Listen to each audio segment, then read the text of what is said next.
My Lords, Excellencies, ladies and gentlemen, good morning. My name is Hayden Warren-Gash. I was a former ambassador to Colombia and also a former chairman of the British and Colombian Chamber of Commerce. I have the pleasure of introducing the speakers this morning. Before we get into that, a few housekeeping announcements, if I may. So a very big welcome to Mansion House for Colombia Insideout 2019. We'll shortly be joined by the President of Colombia, who'll give a keynote address alongside other senior representatives. In preparation for that, please ensure that your mobile phones and any other electronic devices are switched off. I'm pleased to be able to tell you there are no planned fire drills today, but in the event of an alarm, please follow the directions of the Mansion House staff. The President and his party will be here in a couple of minutes. Mr. President, President of Pro-Colombia, Your Excellencies, Ministers, my Lord, ladies and gentlemen, welcome one and all to the Mansion House, and on behalf of the City of London, may I say what a pleasure it is to see you all today for Colombia's Inside Out event. And it's a particular pleasure to welcome you, Your Excellency, President Duque. Only last month I had the privilege of your hospitality on my recent visit to Bogota. And there we discussed opportunities for Colombia and the UK's shared spirit of innovation and creativity. And I was especially interested to learn more about your plans for Colombia's orange economy. Not only known for our strength in financial services, London is also one of the world's biggest cultural hubs, celebrating all forms of art, music and culture from across the world. So much so that 2 weeks ago, we welcomed one of Colombia's biggest exports, J Balvin, to a UK music festival. And before you ask, no, I wasn't in attendance. Lord Mayors sadly get to such events, but I can assure you that his performance was show-stopping and provides just one example of how Colombia is making its imprint on the world stage. And this was made most apparent to me on my two-day visit to Bogota in May, my first ever to the country. And whilst it was short, it was enough to leave a lasting sense of the scale of opportunity in Colombia, particularly with respect to business and also as a great tourist destination. So I'm booking my tickets to Cartagena as soon as I finish my mayoralty. From start to finish, my visit was packed with business meetings. We discussed potential opportunities for British companies in Colombia and similarly for Colombian organizations looking to expand into the UK market. Whether that be fintech, asset management, infrastructure, or green finance, it's apparent there is a great amount on offer. British firms are already making their mark in the region of Latin America, with British asset management firms Schroeder and Columbia Threadneedle, and fintech firms World Remit and TransferWise having already expanded into the Colombian market.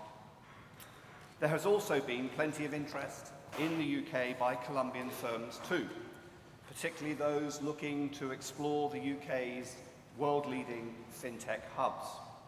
And on my visit to Bogota, I was pleased to meet Colombian fintechs to hear how the UK could work with Colombia to share regulatory best practice, and who expressed ambition to tap into the networks such as Innovate Finance and Tech Nation here in the UK. And only last week, we were pleased to see many Colombian firms in London for London Tech Week. And we would be delighted to see more Colombian firms in our FinTech Week again next year. A great opportunity for Colombian businesses to learn more about our economy and the digitization of that economy, and in particular, our FinTech ecosystem. But Colombia also has a strong pipeline of infrastructure projects, which we are keen to showcase to City stakeholders here today, with expertise in financing and advisory services, as well as insurance and legal. The City of London is a perfect partner to get these projects off the ground. Infrastructure was a key topic in my meeting with the head of public credit at the Ministry of Finance, and we discussed not only the project pipeline, but also the importance of sustainability when delivering long-term projects. Sustainability is a priority shared by both our nations, and I'm pleased to say the UK's financial services is doing its bit to tackle our current eco-related challenges through green finance. And on the 2nd of July, we will be hosting the Green Finance Summit, and it would be great to see Colombian stakeholders there, giving your perspective on sustainability challenges in the region.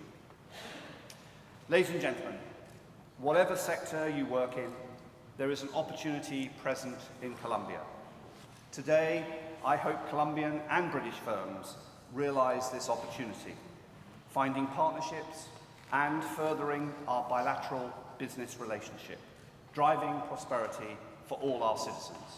Thank you very much and have a great Colombia Inside Out. Hello everyone. So it shouldn't come as a surprise that Colombia is one of the best equity markets this year, outperforming both its Latin American peers as well as developed markets. Our Citi and Economist recently published a report suggesting that Colombia provided relief to worried investors as the macro outlook and fundamentals outperform those of its peers in Latin America.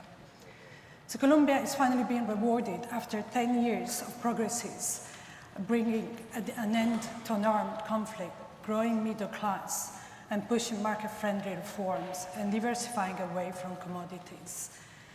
Colombia is living an important juncture at the moment, where innovation is breaking the barriers and creating opportunities for access to innovative products and services.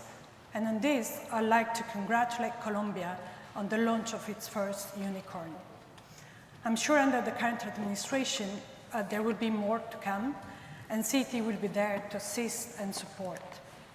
For 8 continuous years, Citigroup has partnered with great pride with the Colombia Exchange to bring the best of its listed companies to the forum. As a global bank with keen interest in emerging markets, we value these opportunities to promote markets where we see a vibrant economy with a lot of potential. I'm looking forward to hearing more from the direct stakeholders today. Thank you very much. Well, good morning all, and thank you so very much for coming today, and thank you particularly to the British Columbian Chambers of Commerce and, of course, Pro-Colombia for organising this event. Now, I'd like to welcome everyone to the UK who's travelled here from Colombia, and of course, especially President Duque, who is extremely welcome, and I understand has had many productive meetings so far, and from what I hear, has been great entertainment too. So welcome to you, sir, and to your delegation. Your election has undoubtedly sent a strong signal to the world that Colombia is open for business. Now, I personally saw a manifestation of that when just last month I signed, or rather I was supposed to sign, but for the intervention of American Airlines, I would have signed, the UK Andean Trade Continuity Agreement that transitions the EU's trade agreement with the Andean countries into a UK-only form for when we leave Brexit, to which, of course, Colombia is a party. That agreement is going to give British businesses the certainty they need to invest in Colombia, and businesses from both sides the certainty they need to import and export. Certainty that their commercial needs will continue to be protected. Certainty that they can continue to trade on the same terms. But also certainty that tariffs will reduce and continue to reduce, and what's more, reduce at a predictable rate. And those tariff reductions will help boost trade between our two countries even more in the years to come. But of course, that agreement has not come out of the blue. It builds on our history of cooperation between the governments, from treaties in the last few years on education and tax to our support for Colombia joining the OECD. And in turn, this cooperation is founded on the ties between our businesses. British firms have nearly $500 million invested in Colombia, making the UK Colombia's 3rd largest investor over the last decade. Last year alone, trade both ways amounted to nearly 1.2 billion sterling. Now, my department, the Department for International Trade, is working with the Colombian government to ensure that British firms can continue to invest in, seize and develop opportunities across the country. Opportunities in natural resources, where UK companies are already well established on the ground and known for operating to high social and environmental standards, standards which the UK government is very keen to support. On finance, London is the undisputed world centre for fintech. And last year, Colombia introduced the Fintech Investment Decree to encourage further investment in that sector. Clearly, that can also be a very fruitful avenue for cooperation. I know that two major British fintech stars, TransferWise and WorldRemit, already have a presence in country, creating between 600 and 700 skilled jobs. But today I'd like to focus, if I can, on three specific areas. First, what Colombia calls, what the President calls, the orange economy, better known in the UK as the creative economy. I know this is a real priority for the government, and it's one where British firms have a strong role to play. The UK is Europe's home of creative industries, from the video games hub of Dundee on the Scottish coast, to the television hub in Salford, to all that we see around all of the country. This is the global home of the design industry, where the world's two top design schools, the Royal College of Art and the University of Arts London, are located. The creative industries represent some 11% of all services exports in the UK. That's the potential of the orange economy. 27 billion sterling in the UK. On that note, I'd also like to say that education is a crucial enabler of the orange economy, and the UK has a special strength in education. I believe that the UK is the second most popular destination for Colombian postgraduate students, as is the recognition, of course, of the value of legal protection according to intellectual property, which is why it's so valuable for us that the UK Andean Agreement maintain such strong measures in this area. Without that, the creative economies cannot thrive. We want to support Colombia's orange economy, which is why the British Council is investing £1 million in creative collaboration with Colombia this financial year, ranging from visits from the heads of prominent UK creative organisations to conferences where speakers from Glasgow and Liverpool will share how the creative industries have successfully regenerated their cities, which some years ago were in real trouble over the last 30 years using the creative economy. The second area I want to concentrate on is renewable energy and clean growth. Colombia is one of the world's most biodiverse countries, and as South America's third largest economy, it has an important role to play in fighting climate change. President Duque, we strongly welcome your campaign pledges to respect the Paris Agreement, and the UK is here to help. A decade ago, if you had said that the UK would get more electricity from wind power than coal power, people would have told you to grow up and be more realistic. Coal was a major part of our energy mix, wind just 2%. Yet last year, we got nearly a fifth of our electricity from wind, and recently went 5 days in a row without coal power making any contribution to the electricity grid for the first time since the Industrial Revolution. We see a particular opportunity for British expertise in low-emission vehicles, especially given our advantage in the kind of long-distance low-emission technology that Colombia requires. And we're working with the Colombian government on regulatory and policy cooperation here through our Partnership for Sustainable Growth.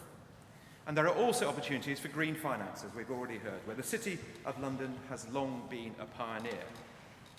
Third and finally, technology. I've already mentioned fintech, where in the past 2 to 3 years we've seen significant growth, but Colombia's infrastructure programme is also an ideal area for UK expertise in areas such as security systems, smart ticketing, services for transport and information systems for hospitals. And Medellin and Bogota are both experiencing tech booms, led by young, skilled entrepreneurs, some of whom we were delighted to have here in London last week at the Tech Week. So London is an ideal place to internationalise these businesses. Technology, green growth and the orange economy. 3 excellent starting points for British investment into Colombia amongst a host of opportunities. Now, if you're here representing a British firm and you're looking to invest in Colombia, my message is simple. This is a country where we want to see more British businesses and where the government is putting real resources into helping you do business. If you want to be in Colombia, come to DIT. We have a team of advisors on the ground in country to help British companies who are looking to export there, and Colombian ones who are looking to invest in the UK. So if that sounds like you, do get in touch. It'd be great to be able to help to sell, to invest, or to expand. UK Export Finance, our export credit agency, has a risk appetite of up to 4.5 billion sterling, and that's available in Colombian pesos. So, to the Colombian companies here, with British content in your products, you can borrow from UCAF at highly competitive rates and pay it back in pesos. And we're working with the Colombian government through our £26 million Prosperity Fund as well. We're going to invest to help in the creation of a business environment that will attract international investors. And that's all for a very good reason. And here I conclude. Colombia presents a world of opportunity for business. And the UK is a country that has £1.3 trillion invested abroad and expertise across a range of crucial sectors. Working together, we can help our businesses succeed, increase choice and quality for consumers and citizens, and so prosper together. In short, trade doing what trade should do. I look forward, and DIT looks forward, to doing what we can help to deliver this ambition for all. Okay, thank you very much. And as they say, and now for something completely different. I am going to talk about the setting the stage for faster growth, the topic of this panel. I am very honored to be here. I am very honored to share the panel with distinguished economists and analysts and friends. And we have divided my presentation in two parts. The first part is an outlook for economic growth, and the second part is the subject of the panel, which is setting the way forward. And I will make sure that I respect the time constraint that we have. So the first part is, what I want to say is some numbers that we are projecting. From the demand side, the bottom line is we are emphasizing private investment as the source of growth. And from the supply side, we have a story which is generalized growth, both in terms of the recovery from a very difficult few years that we had, and from the point of view of the generalization in which we view growth throughout all the sectors. We have problems in the construction sector. Maybe we can go into that, or we will go into that as the Colombia Inside-Out progresses. But basically, our story is a demand-side story, and within the demand-side story, it is a private investment story, and that is what we have to say. We are projecting 3.6% growth this year, and moving on to 4%, which is, as things stand, our estimation of medium-term sustainable growth for Colombia. We have comparisons with the neighbors that we have, and we have some estimations from prestigious analysts, prestigious institutions, and more or less they are in line for this year. And there is some discussion about 2020, but basically the bottom line is everybody is seeing a recovery. We have had very difficult years. We are growing below potential, but the economy is recovering, and it's recovering in a relatively sustained and generalized way. There is always the suspicion that when the economy is recovering, people tend to underestimate what is going on. Here you have a graph in which observed growth is compared to forecasted growth 1 year before. So basically, the forecast that we have for 2019, 2020 would have to be put into the perspective of this sort of stylized fact that we have in Colombia. And basically, that is the basic story. The Colombian story is a story of growth. The growth story in itself is a story of private investment. And let us take a look at what we may call the setting the way forward, which is the subject matter of this panel. The first thing I want to say is let's take a look at the fiscal situation, and let's take a look at fiscal policy. because without fiscal policy, as the President just said, without a sustainable fiscal policy, it's very difficult to have a credible growth story. First, I want to show you some of the numbers that are coming out, the short-term numbers. Bottom line here is the fiscal numbers are okay.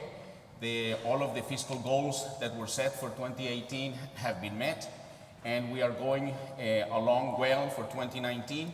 We want to have a primary surplus this year, as the President said, and we think that that is going to be the anchor of growth in 2020 and beyond. In terms of the medium outlook, we have just published what in Colombia is a very important publication, which is the medium-term fiscal outlook. The medium-term fiscal outlook is a very important publication that the Ministry of Finance has to do by law every year prior to the discussion of the annual budget. And in it, the government spells out what its view is regarding the economy over the next 10-year period. And here is basically the answer that we have. In fiscal terms, what we have is we are aiming towards a primary surplus that is the fiscal stance net of interest payments. We expect that to be in the order of 1% medium term. We are moving towards that. We expect to have about 0.6 this year, and moving towards that 1% surplus, which is the medium-term target. That 1% surplus will allow us to reduce the burden of debt. The debt to GDP ratio increased dramatically in the slowdown period that we had in Colombia. There was a lot of alarms that were being sent out. So basically what we have to do fiscally is to comply with this medium-term outlook. Here is what happens to debt. According to our estimations, we had, as you can see, a very sharp increase in the debt to GDP ratios, something that has, of course, a concern. It's about a 12-point of GDP increase, but we are expecting it to go down if we meet our fiscal targets, such as we had in 2018, and we will in 2019 and going forward. This is the kind of path that is the underlying fiscal view that the government has. And maybe the substance of the presentation is how we are going to do that. And there's two sides to the table, the expenditure side and the income side. From the expenditure side, I have divided into 4 brief chapters. They are all spelled out in that publication that I mentioned, the medium-term fiscal outlook. But basically, I just want to go over them very quickly. The first one is short-term austerity. We initiated in August an austerity program that encompasses a reduction in wage increases. We froze some payrolls throughout the public sector, and so on and so forth, which has a little bit of an effect. We calculate that it's about 0.5% of GDP in a 5-year period. This year it's about 0.1. We will see it at the end of the year, but it's around 0.1. That is one initial chapter. It's underway. We cannot do a whole lot. We cannot expect a whole lot from that, but we have to do it.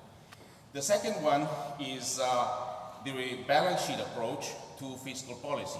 And this is something that we have started to implement. We had to go to Congress to ask for some,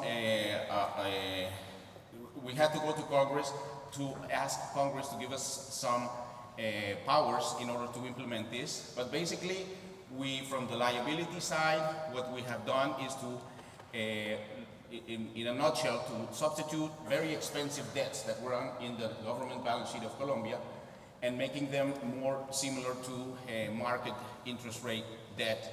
And we are talking about a sum of money that could be up to 1 or 1.5% of GDP, which was debt that we were paying hugely high interest rates, about 30% per year for that debt. We are substituting, the process of substituting that for market interest rate debt.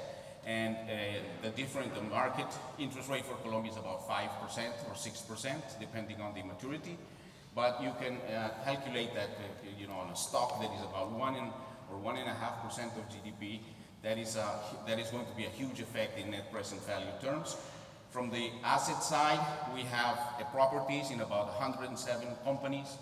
The dividend yield is not satisfactory. So basically, we are taking a look at all of those assets, and we're trying to make sense of which ones should remain in the balance sheet, which ones should not remain in the balance sheet. And we estimate that we are going to have an effect from this kind of approach of about 0.7% of GDP down the road. The estimations are in the publication that I have mentioned. The third one is the subsidies. Subsidies are the biggest component of Colombian fiscal expenditures. They're about 9% of GDP. Just to give you a ballpark number, we collect 14% of GDP in taxes.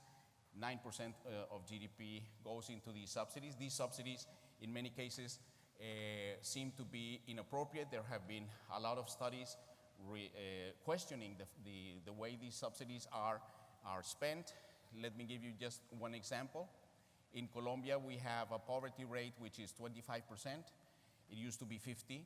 And then we have a subsidized health sector which encompasses about 50% of the population. So basically, a country that has 25% poverty rate has complete subsidy for health insurance for 50% of the population. That means the population, the demographics have adjusted, but the policy has not adjusted. That is one example. And there are many others. We have started to implement reductions in subsidies, for example, in gasoline, which have been proven to be very, very regressive, sort of giving subsidies. And we think that we will be able, over the 3 to 4 year period, to adjust these subsidies by around 10%. So that would give us about 0.9% of GDP of reduction, and possibly even, according to some of the estimations, we will even increase the progressive nature of the subsidies. We will increase the quality of the population affected by these subsidies or subject to these subsidies. And then finally, we have a lot of concern about the way the Treasury is managed, the Treasury itself. There are huge excess liquidity positions throughout the public sector, including the central government. And those, the management, the Treasury management, is not the best nor the most efficient that we could think of. There are substantial gains to be made given the large stocks. We'll talk a little bit later about this. And given the large stocks, we are thinking about adjustments of up to 1% of GDP over that 4 year window in terms of this. So those are 4 expenditure side adjustments that have been implemented and are in the process of being implemented. In terms of the revenue side, we have said that we don't think that it is possible or nor maybe even desirable, given the characteristics of the kind of fiscal tax reform that would be implementable in Colombia. We will not view it as desirable. So basically, we have to adjust the income side given the vector of tax rates and tax bases that we are faced with. And we think, however, that the DIAN, the office of the tax collection office in Colombia, is not doing its job very well, given limitations that it has from the point of view of technology, from the point of view of human capital, and from the point of view of information. So we are trying to work on the 3 since November, when we had the diagnostics from the consultancies regarding the specific points in which we had to make progress. So we're making progress, I think, in all 3 areas.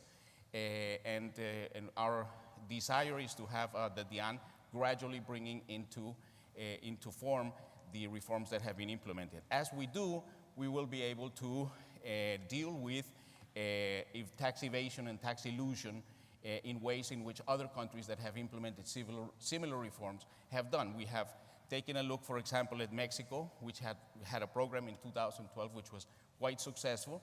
We are not projecting to go that far. We don't feel that we feel that is a bit too optimistic, but using that as a benchmark, we think that we will be able to have an effect of about 1.3% of GDP.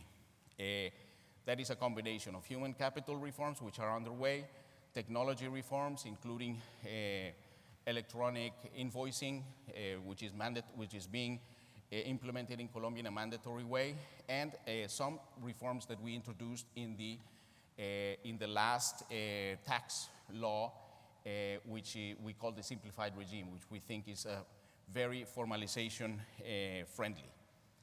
So that is from the revenue side, and finally, not only do I want to talk about income, expenditure, but I also want to talk about buffers that are sometimes underestimated in Colombia. Here is some indicators of liquidity with respect to amortizations, which is one measure of buffer. These are from the point of view of the domestic, the international, available liquid assets as a proportion of amortizations 1 year down the road. In other words, what this graph is telling us is how much liquidity do you have with respect to the obligations that you have 1 year down the road. And as we can see, it has been increasing. We have a lot of liquidity available to the government, both nationally and internationally. And finally, in terms of the financial sector has for years and years been constructing a very substantial buffer in the form of what was initially a very plain vanilla deposit insurance scheme, which has now become a really strong buffer against the noise within the banking and the financial sector in general. The amount of resources in those funds are substantial with respect, for example, to capital in the banking sector, and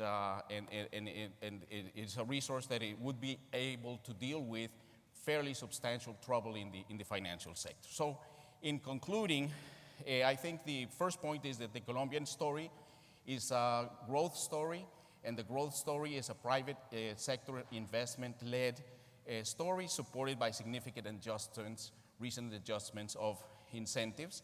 Number two, we had some very difficult years. Recovery is underway. I think this is a unanimous point of view.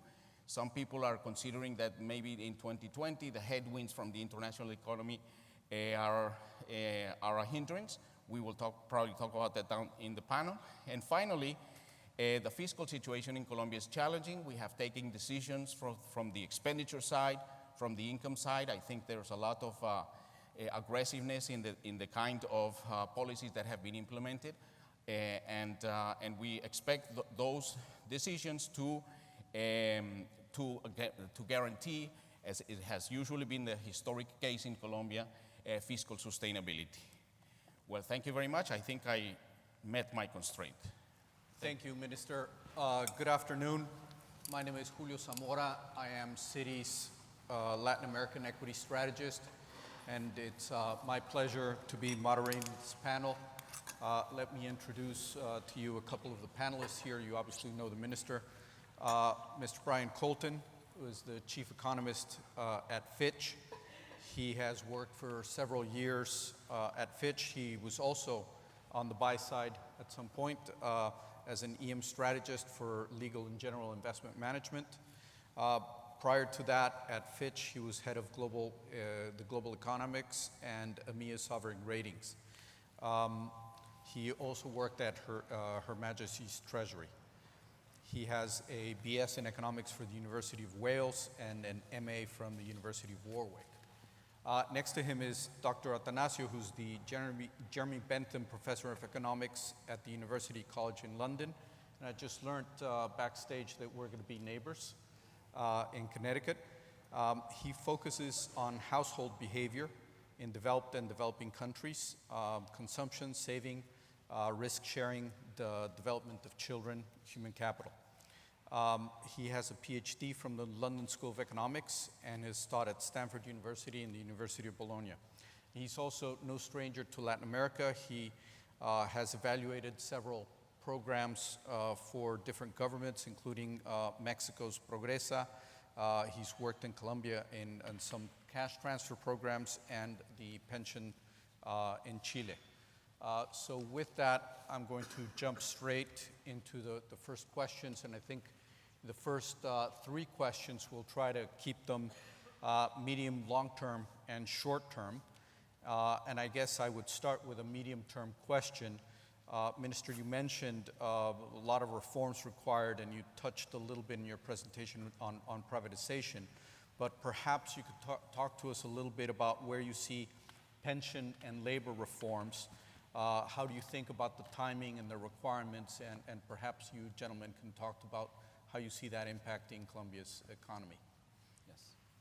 Well, in terms of pensions, the big problem in Colombia is the fact that 80% of the people are not covered by the pension regime, by the general pension regime. So, but the big question is, why is that the case, and what can we do about it? And it has to do with labor markets themselves. Colombia is a very informal country in terms of the labor market. Is a dual labor market with all the characteristics. It has recently become, the division has become sharper because we have had a huge shock in our labor market, demographic shock that affects the labor market. So basically that is the problem. The things that we are thinking about is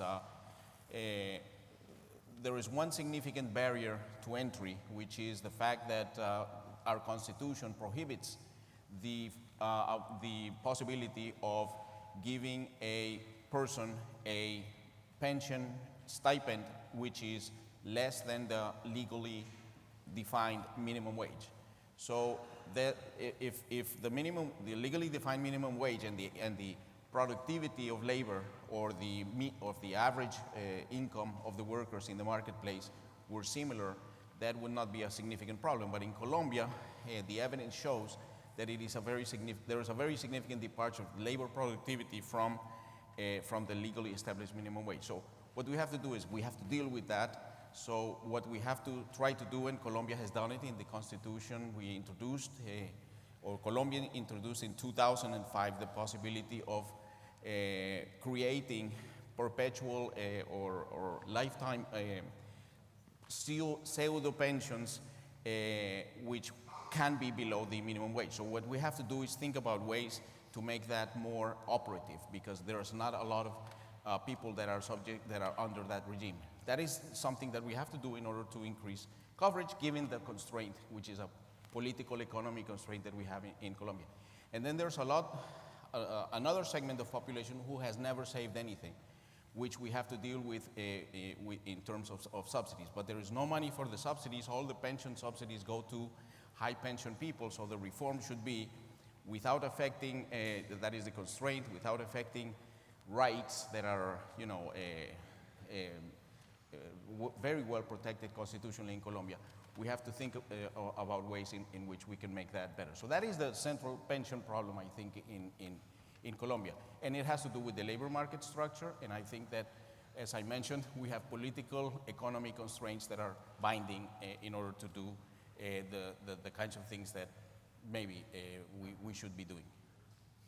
Thank you. Dr. Attanasio, maybe. Yeah, it's fine. I don't know. Can you hear me? Can you hear me now? Yeah. So yeah, thanks for the invitation, and I know Alberto well, and so I can take some liberty moreover, I'm in a privileged situation in the sense that I'm an academic. I do work on policies. On this, the pension questions is, I think, one of the big challenges, and it's a very difficult one. I worked a bit. I was in the Pension Commission the Presidential Commission for Pension Reform in Chile, and although the size of the problems is very different, they are much easier to deal with in Chile than now in Colombia. I think the nature of some of the problems is similar. As Alberto was saying, the role played by informality and the big role that informality plays in the labor market in Colombia is a real issue, because that leaves lots of people not covered, and the turnover in and out of the formal labor market leaves lots of people with very limited contributions to the pension system. Now, I think one thing that if I were forced to be a minister in Colombia, that I would have should be done in terms of the pension is to, in the short run, is to eliminate the parallel current existence of a public and private pillars, to the, or at least the way they are designed, because the sets up in place a number of incentives that are not quite right, and B is regressive, is very regressive. So the pension system in Colombia effectively results in very large subsidies going to the top 20% of the income distribution. And for a country where inequality is already a big problem, that should be changed. Of course, politically, changing acquired rights is very, very difficult. And that's why Alberto's job is a very difficult one. But that should be put on the table. And in the long run, find a way to deal with these acquired rights, and then move on to a new system which could be made of a basic pillar which would be subsidized, probably guaranteed some sort of safety nets, but then a system that puts up the right incentives to contribute to additional savings and is managed that way. I could say more, but I will stop here on this one. The one thing that I would like to add is that in the medium and long run, these solutions to these and other problems has to come from dealing with informality and designing the tax and benefit systems. Alberto was referring to the health system, but the entire tax and benefit system has to be designed while at the same time guaranteeing some basic safety net and redistribution while not giving people incentives to go informal. Thank you very much. Brian? I guess I'll bring it all back to really the long-term growth challenge. And if you look at Colombia's long-term performance in terms of what's been driving growth, productivity has not been particularly impressive over a long run of years, particularly if you measure it on the broadest measure, including capital and labour inputs. And I think that's going to be a crucial factor going forward. Obviously, an element of the improving growth story is the incentives to improve investment and try and increase the investment GDP ratio in the country. That's a very important driver of growth across emerging markets. But obviously that comes with risks. If you increase the investment to GDP ratio, if you don't increase savings at the same time, that will have implications for external finances and some vulnerabilities. So working on the productivity challenge, I think, is absolutely crucial. And for me, this just echoes what's already been said, and very refreshing to hear such a sort of an orthodox economic development model, laid out in such an enthusiastic and kind of, populist sort of way in a way from the president. That was very refreshing, because 5 years ago that orthodoxy would have seemed, fairly mainstream. It's not mainstream at all now. It's under threat. So it was very refreshing to hear that talk about how you develop an economy this way. But reducing the informality in the economy is absolutely crucial. And I think having a pension system, encouraging people to get a proper job in the real official economy, absolutely crucial in terms of delivering that productivity improvement. As a Mexican, I can't begin to tell you how envious I was to hear the president speak earlier, echoing exactly what you're saying. But why don't we move on to the very long term. So human capital, one of the key things to get a population out of poverty, to enable them to save, also has to do with development of human capital. So, Minister, how do you think about that? And I realize, time of government is very short in order to make such long-term changes, but you can begin movement in that direction. Yes, I think that it is very difficult to produce results in a short time. Let me explain. I think that whatever indicator you use for whatever age group that you want to think about in terms of education, we have problems, and the problems are very different ones from others. We have a preschool problem. We have a sort of a grade school and middle school problem, and we have a university problem. The grade school problem is a accessibility problem. I think that the studies that have been done show that it is enormously beneficial, enormously profitable in social terms, and we underinvest in that. And then in the middle and elementary, we invest more of the total education resources with respect to countries like Korea, for instance. We, in a sense, spend a lot there, but the results are not very good. In international quality comparisons, we are not, so there's a different problem there. It is probably adequate investment with underperformance. And then in the university level, we have sort of an access problem and a matching with labor market problem. So the issue of human capital is too abstract of a notion, and I think we have to go into different parts. We have very good studies on all of them, and we'll probably say invest more in preschool. That will increase human capital in the very long term. Increase the quality of teachers in the middle part. That is a unanimous conclusion from all the studies. That will increase your human capital. And then in the university level, let finance it through more market-friendly mechanisms that you have now. That will increase human capital, and that will guarantee some matching with respect to the needs of the country. So I would say completely different issues. We could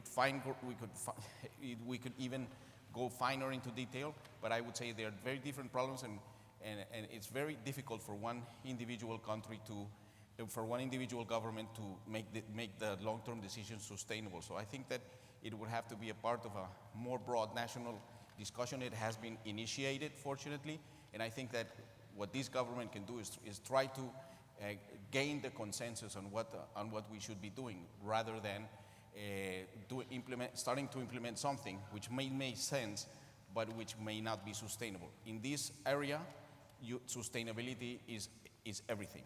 So if you don't do sustainable policies and you make a decision where you want to focus, you're going to end up spilling the beans. Thank you very much. Dr. Attanasio, maybe you have some views on how to achieve this consensus. Yes.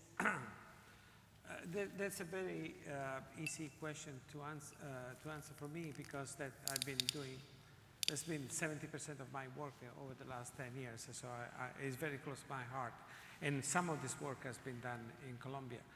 I think it's well established now that it's necessary for the long run, it's necessary to intervene very early in life, including interventions that aim at changing parenting practices and the like, and then preschools and then schools, etc. The risk that we have right now in the policy-making work is that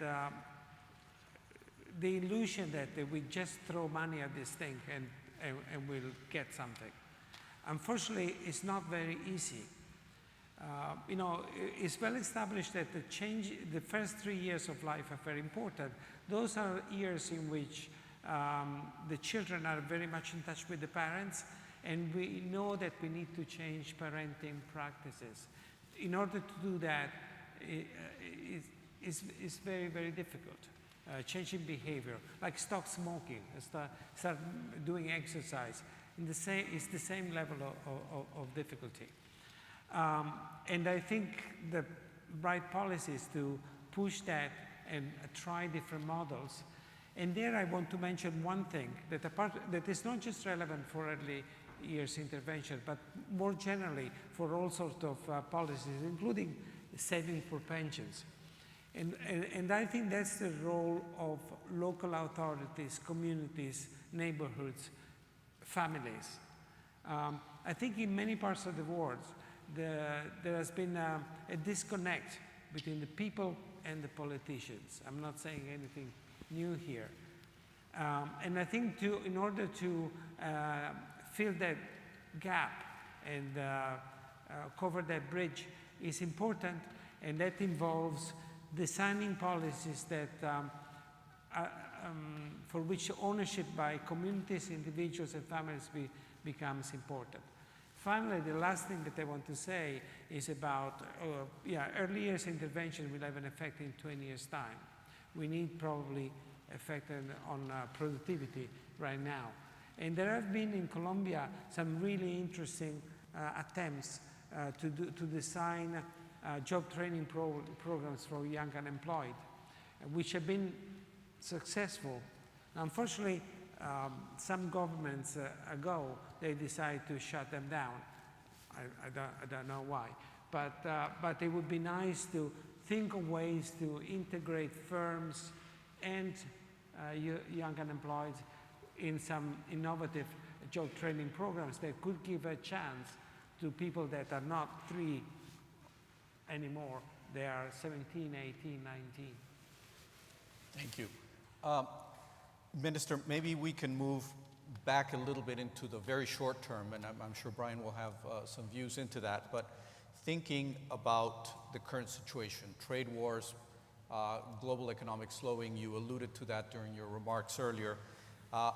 What keeps you up at night regarding what the global environment will do to Colombia, particularly if we consider that over the past few months we've seen the estimates for current account deficits for Colombia to be increasing?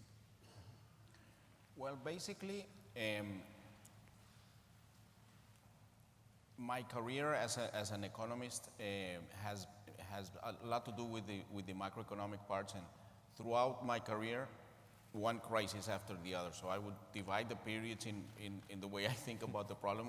The Mexican crisis, this crisis, the Argentinian crisis is sort of recurrent.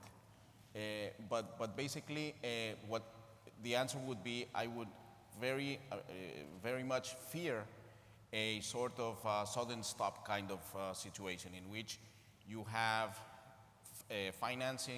financial flows going great, a lot of expenditure initiatives underway, and all of a sudden the flows stop, and then the economy has to adjust. It's usually the private sector that has to adjust because the public sector has a lot of difficulties in doing the adjustment. So basically the economy is adjusted, the private sector over adjusts and compensates and closes that deficit.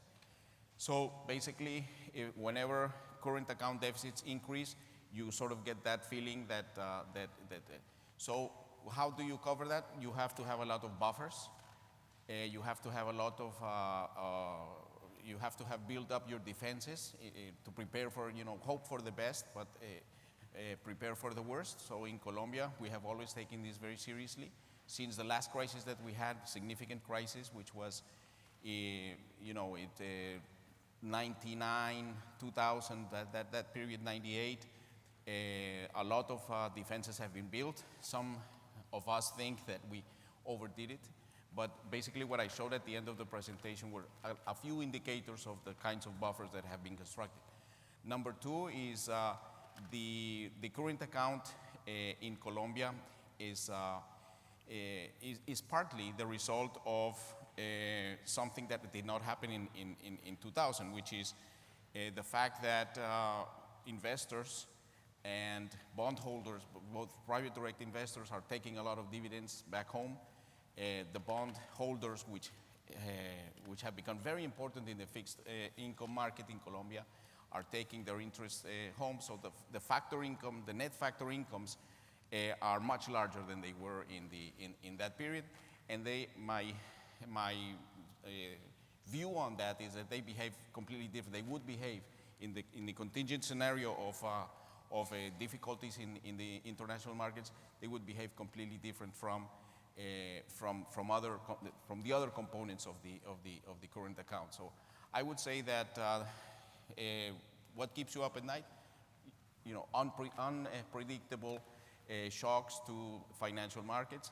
What do? Well, you buffer up. The international reserves of Colombia are viewed by the International Monetary Fund as exceeding what should be there, at what they call adequate reserve ratios. The financial sector has, during years and years and years, been constructing a very substantial fund, which is very significant in terms of potential shocks.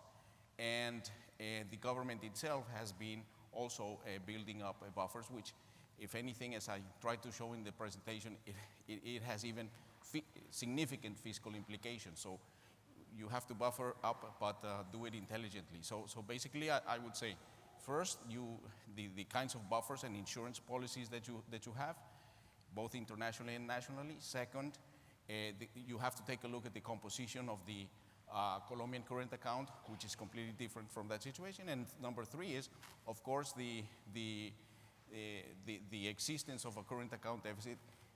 From economists from my generation, it really scares us. It really gets us nervous because of the 1998 experience in Colombia and elsewhere after the Russian and the shock and what happened in Latin America was a very cold shower kind of thing. So those are the answers I would give. Thank you very much. Maybe, Brian, if you could do this relatively quickly, I'm being asked to open it to Q&A, so maybe 30 sure. seconds. I mean, I do think the way the global macro environment is evolving is quite relevant to the near-term outlook for Colombia. I mean, I think Colombia had a disappointing Q1 GDP number. There's always an idiosyncratic story there, but so did South Korea, so did South Africa, so did Brazil, so did Mexico. The list goes on and on. You know, this time a year ago, the big challenge, external challenge for emerging markets was the tightening of dollar liquidity. That has moved on. It seems to be that is not an issue now at the moment, although the market has set itself up to be disappointed by the Fed. The Fed is not going to cut as much as the market thinks. So there's still a bit of vulnerability there. But the bigger issue now is growth. We're in a global manufacturing slump. You know, the demand for exports is going to be weak for across the emerging markets wise. So you're going into this with a baseline current account deficit forecast of already sort of over 4% of GDP. I think that's going to be quite a significant challenge going forward. Now, Colombia has a very good monetary policy framework, and you know that is definitely a real plus. The way the central bank responded to the oil price shock, I think, was textbook. So that gives us some confidence. But we are moving into this new world with a twin deficit economy. Okay, thank you very much. With that, we're open to your questions. I believe that there's a microphone there. If you want to, please announce yourself and then give us your question.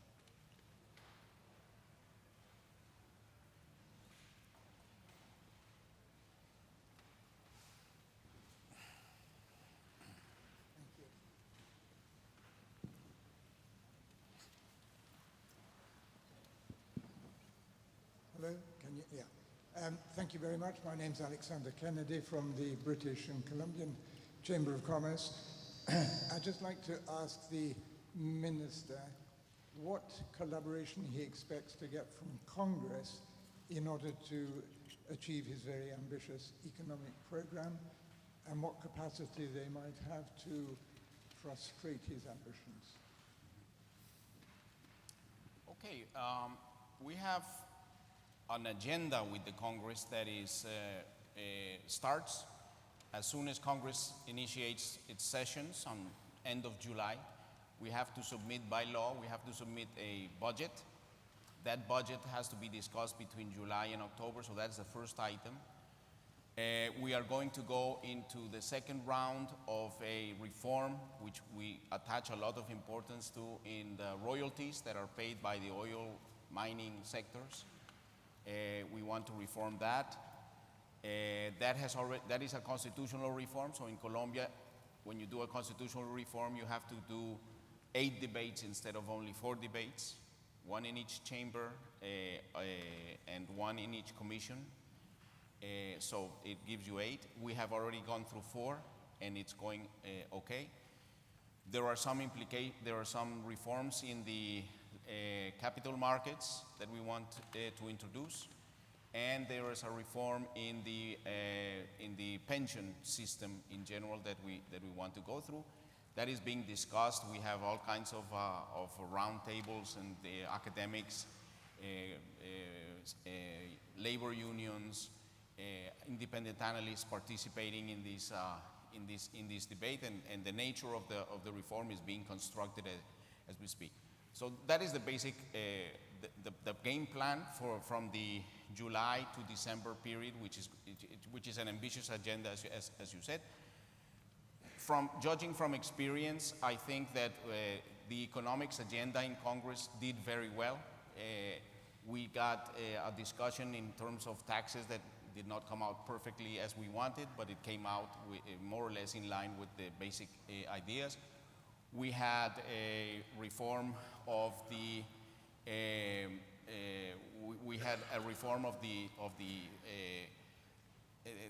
the tax system, what we call a development plan, in which we introduced a lot of initiatives that we need in order to implement the plans that I explained here.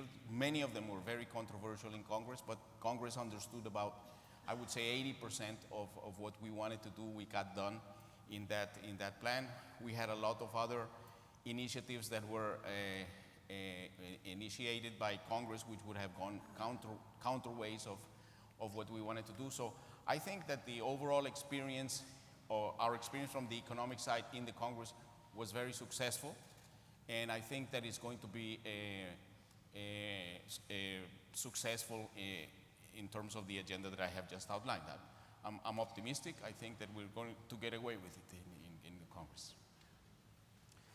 Thank you very much. I'm being played out here, so I think we're going to have to leave any questions to later. Okay. But thank you all three for your participation.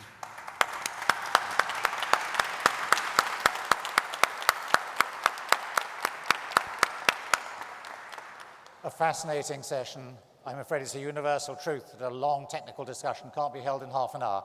But we learned a lot. Minister, thank you for your address. Thank you very much. Thank you very much. We now have a short coffee break. In order to keep to time, and thank you everybody, can you please be back by 11:25, so drink your coffee just a little bit quicker, and see you back here in 25 minutes.